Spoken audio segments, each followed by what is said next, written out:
அதாவது நைட் ஆகிடுது சரியா.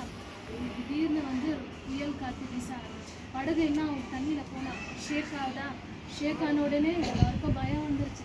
நம்ம அவ்வளோதான் கீழே விழுந்து எல்லாரும் சாப்பிடுவோம் அப்படின்னு சொல்லி எல்லாரும் ரொம்ப பயந்துக்கிட்டே இருக்காங்க ஓகேவா. அந்த டைமில் ஏசப்பா வந்து மலை மேலே தனியாக போயிட்டு ஜெபம் பண்ணிட்டு இருக்காங்க.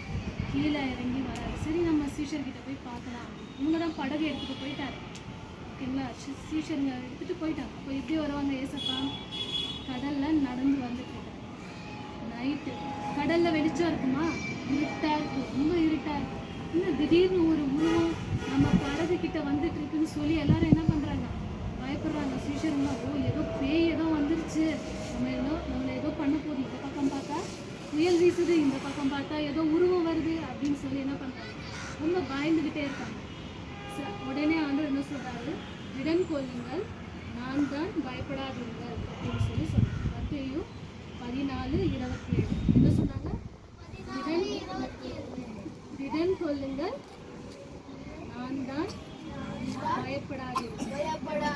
ஓகேவா. ஏசப்பா எப்பவுமே வந்து நம்ம கூட தான் இருக்காங்க. உடனே வந்து அந்த படகுல இருந்தாங்க அவங்களோட 12 சீஷர். அதில் ஒரு அங்கிள் பேர் ரொம்ப ஸ்பெஷல். அவர் என்ன பண்ணுறாரு? வராரு. அவங்க பார்த்து கேட்குறாரு, ஆண்டவரே நீங்கள் தானா?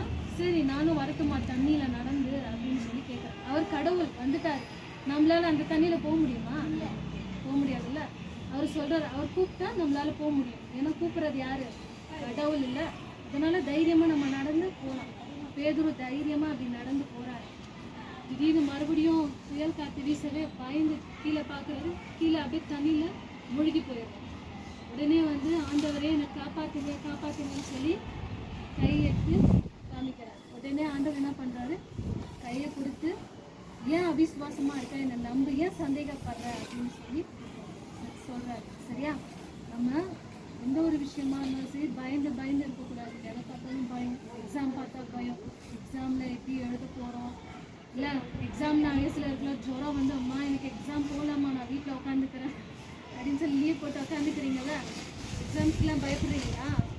இல்லை ஏதாவது பிரச்சனைனா நம்ம யார்கிட்ட போய் கேட்கணும்?